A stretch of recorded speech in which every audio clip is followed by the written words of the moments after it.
Hey there everybody, Eric from Outer Limitless coming at you today with another video. Now in a couple of my prior videos we took a look at the Fireline knife from Holtzman's Gorilla Survival. Today another offering. This here is the Bushwhacker. Now Holtzman's absolutely doing a fantastic job with their fit and finish, their presentation, and the quality of their knives. So far I am very impressed. They've done a phenomenal job and I'm hoping that's exactly what we're going to see here with the Bushwhacker. So today's video, an overview, a first look and impression, getting this out of the box. And then if things work out, we'll get into a little bit of field testing. That might be a separate video. We'll just have to wait and see how things go. But with that said, I have a whole bunch to do and a whole bunch to share with you. And if you're interested in seeing a little bit more about what I'm about to get into, do me a favor, stay tuned.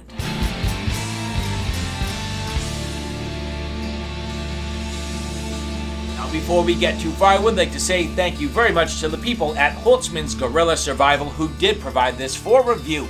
And so there's absolutely no doubt that these guys have just been doing a fantastic job with their knives, overall quality, the presentation, and then just the fit in the hand. I mean, right away, I was very, very happy with the Fireline, and I am absolutely hoping that's going to be the case here again with the Bushwhacker. Now, take a look at this. As I slid this open, you'll notice a little magnetic front on the box. Subtle, but nice. As we open this up, beautiful presentation, nicely done. Here you end up with just a little of an instruction sheet. Now you will notice that this knife is in D2, so we're going to have to pay a little bit of attention here. Not a huge deal for maintenance, but at the same time we just need to consider that D2 is a semi-stainless. Now here you can see the final presentation on the inside. This is just gorgeous, beautifully done. Everything just perfectly in place, nicely protected. And you can see just a little bit of a thank you card, pretty straightforward. Now their sheaths are very well done. You'll notice here a Kydex sheath with a secondary retention strap on the front, the ability to put a scraper for a ferro rod, your ferro rod holder on the side, and then a dot style clip. Multi-positional, you can rotate this around, very effective. These dots clips have a lock so you can't accidentally open them, but a simple push button to open, that's nice, and then an adjustment for your belt width so everything sits nicely while it's on your hip or on your pack. So that's the first thing. These sheaths are absolutely awesome. Now this does come with all the goodies, so we're gonna get my sheath fit out. Here you can see the ferro rod, beautifully done, G10 handle, nice bright green liner. This will match in with the knife. Now I said the last time, I am a sucker for anything black with toxic green, and that is the case here. I love this look. Holtzman's doing a nice job with it, and I think it's just awesome. So I opted for the same color combination a second time. As we dig out this little scraper. So again, Holtzman's doing an awesome job with their package, their presentation, and a complete package for somebody looking to establish a kit. So this is what I'm saying. These little scrapers are awesome. Has the logo right on the front. The same G10 with the bright green liner. It's actually a little more towards a yellow than it is a green, but still very nice. And you'll notice, nice click right in the front of the sheath. That sits there beautifully, easy to get on, and is just a great way to stash a dedicated scraper. A couple other little things. It comes with a tool for just some sheath maintenance. So you can see here, basic tool, so a Phillips, and then your hex head for some basic maintenance and adjustments that you may need for your sheath. Little bit of paracord, so pretty straightforward little sort of chunk of paracord here. But then the knife. So again, Holtzman's doing an awesome job. This knife here is in D2. Now they do have a number of different steels, most specifically 1095, and in this case the D2. You can see nicely protected, oiled from the factory. But here the Bushwhacker, pretty straight across the top and the back of the spine. A nice mid-height saber grind. Nice deep blade, just an awesome, awesome look. This knife is honking. just feels really good, substantial in the hand, and right away, just a beautiful balance. You'll notice here, balanced really neutral, right around your indexing point. So my very first impression, this is sweet. But let me clean this up real quick, and we'll continue on with the details. So now with this fairly well cleaned up, you can see just that beautiful mirror polish on the primary grind and then the secondary bevel. As we look at it in a little more detail, I mean, just almost a mirror image there, reflecting so beautifully, very nicely done. And of course, now I'm starting to get my fingerprints on it and it will show. But just such a nice job. And then that secondary grind, real even all the way to the tip of the knife. Just a nice job from Holtzman's. Now you will also notice this awesome two-tone look. So it's kind of like an acid stone wash on the top, all the way up over the top of the spine. I wonder if this will be sharp enough for scraping.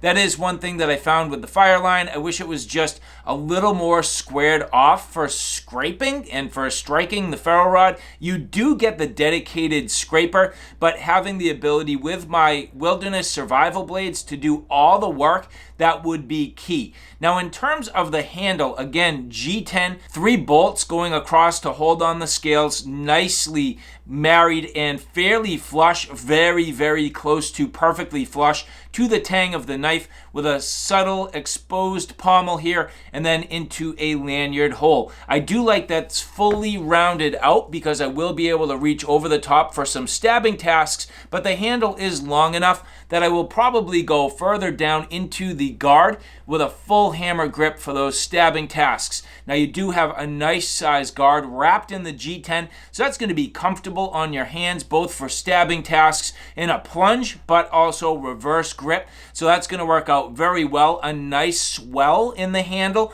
so you'll see right in the middle there to fill out your palm wonderfully. That's just nice. Now, just like the Fireline, I do have the exact same critique here with the Bushwhacker. These scales are a little bit square up around the top, and as they turn the corner towards the tang of the knife, I do wish that was rounded out a little bit more. I don't know if that's because of a machining process. These are obviously not hand sanded to finish, but if that was rounded out, that is really my only critique with the comfort in the hand for long-term use. But you'll also notice over the top of the spine some subtle jimping, nicely done, not overly aggressive, and beveled so that they're not too sharp on your thumb. That's actually going to be very nice, and that does aid in a little bit of traction on the spine, especially where this knife does not have a finger choil. But you'll notice at the bottom a nice generous sharpening choil should allow you to sharpen the knife all the way to the back of that edge, and beautiful, just a nice overall size. So this knife in overall length, this is 11.22 inches with a 5.62 inch cutting edge. At 0.16 thick, this is right between sort of a 5/32 and a 3/16 inch thick stock. So a little bit thinner than some other survival wilderness blades that you may be more familiar with, but thick enough it should be good and stout for some hard use. And so now, as we get the Holtzman's Guerrilla Survival Bushwhacker out for some field use, this knife was absolutely instrumental in my ability to not just start a fire, but sustain a fire in what became fairly difficult conditions. Now, as I get started here, you see I am getting myself a bit of a baton, carving out a handle, making sure that I have a good quality baton for all of my splitting tasks. These conditions can be very difficult. It does require full preparation in adverse conditions to start the fire, but then again, to be able to sustain it while you'll notice there is a good amount of weather coming in, and it eventually is a very wet snow coming down on me. So again, the ability to split down and through the wood, absolutely critical. Get all of my wood, not just my fuel, but my kindling and my tinder ready, and in a way that I'm able to maintain it in a fairly dry manner. Now, that was not incredibly easy, but you'll notice by the end of it, I was definitely capable of doing so. Now, the Bushwhacker, very effective. It's a nice mid-height saber grind and has a nice overall span, with the total of 11.22 inches and that 5.62 inch cutting edge, more than enough length for all of these batoning tasks. Because of the overall geometry, you'll notice the knife does a fantastic job just splitting down and through the wood with ease. The batoning tasks were no challenge whatsoever for the Bushwhacker, and it did an amazing job. I am actually very impressed at how it performed. Now, another thing worth considering is the fact that it's basically a 5/32 inch thick stock, which is a little bit thinner than some of the other knives that I typically use for this particular scenario. But at the same time, it's performing all of these tasks nicely. And you can see it's doing a wonderful job with these basic limbing tasks. Now, this is definitely critical, getting some brush and different sort of sticks and twigs that are up off of the surface. That is key to having some good dry material as I get my fire started. The Bushwhacker indexing well in my hands, and you'll notice even with gloves, it didn't really want to fly out of my hands. The handle, a nice size, fairly large, and definitely giving me a good purchase while I do all of the limbing tasks. Now, even furthermore, being able to split down and down and down through the wood, you'll notice getting smaller and smaller pieces. This is where stabbing can really play a wonderful role in my ability to get down to some kindling. And so in this particular case, you'll notice I am splitting down and through the wood, stabbing down with ease. The tip on the Bushwhacker, fantastic, nice and durable, nice and stout, and really easy and controlled for these types of splitting tasks. This is a method that I use constantly. In my opinion, it's one of the most effective methods that you have to getting down to your easy little bits of kindling in a safe manner, and as long as there's a reasonable guard. Now, the Bushwhacker definitely having enough of a guard to keep my hands safe, but I did find that sometimes my hands wanted to slide just a little bit. Not a big deal, you just need to be careful. But as I continue to move forward here, you'll notice I am starting to get my tinder source. So this is what's going to allow me to actually start my fire in the first place. So getting all this little fuzz, nice little shavings from some birch bark, definitely key. Now, the back of the spine of the Bushwhacker is not the most squared off, but you'll notice it can strike the ferro rod. I was really at this point trying it to see how it would work, and it was effective. But I did find that it took me a little while to get things going, so I did transition ultimately to the scraper. And the scraper worked a little bit better for me for a couple of reasons. First off, the blade sometimes can actually smother the flame that you're trying to start and almost extinguish it. But the striker is a little bit smaller in overall area and allowed me to clear the pile and actually get the spark right down and concentrated onto my tinder source and to actually get this started. So that did work just a little bit better. Now, again, keeping in mind the fact that it is snowing, a wet snow on me at this point. So everything's going to be a little bit difficult. Just some patience will prevail. Take your time, prepare all of your materials accordingly, and it will definitely pay off in the end. So you can see here I'm doing a couple of things. I'm getting all my nice little pieces ready and prepared. All of this is going to make a big difference. Where I wasn't able to get my initial sort of bundle lit, I did want to take my time at this point and make sure that I was successful, because with the weather, everything else that I've already processed is sitting there getting wet, and that can be a very difficult situation, especially in adverse conditions. But as you can see, working at it here, I did manage to get this lit, taking my time, protecting my pile.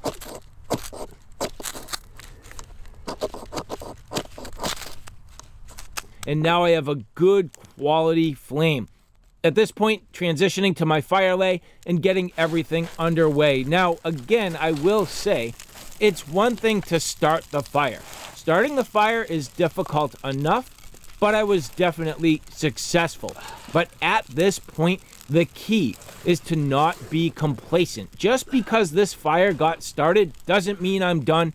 And the Bushwhacker doing a nice job. It's a fantastic knife, but it is far from done from its activities this afternoon. So here you can see as I transition, now I need to sustain the fire. I need to make sure that I continually work and get nice little pieces that are going to catch with ease. I'm down to the inside of my pieces of wood, which is nice and dry. So carving off little pieces again and again and again, this is going to be critical. Now for the Bushwhacker, the nice thing is this does give me a long, pronounced carving use with it. It's really forcing me at this point to use it at length. And I do find that the handle scales are a little bit square as they come up onto the tang of the knife. In my opinion, I think it should be rounded out just a little bit for long-term comfort. You can get away with using the knife for shorter tasks, but at this point where I'm really relying on it again and again and again for carving, my hands are wet, it's cold, it's adverse conditions. The last thing I want to do is find out that my tools make hot spots or damage my hands. So that is one suggestion I have for Holtzman's. Just soften out the edges where the scales come up to the tang of the knife. But all in all, a great performer. You'll notice the carving on the Bushwhacker is phenomenal.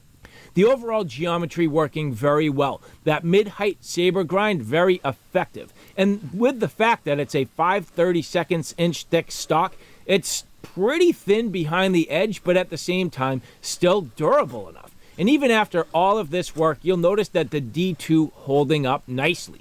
And that did a phenomenal job in holding an edge throughout all of the testing. So I do have to say, I think Holtzman's has done a fantastic job, not only with the overall shape and size of the knife, but the edge geometry and the heat treat on the D2.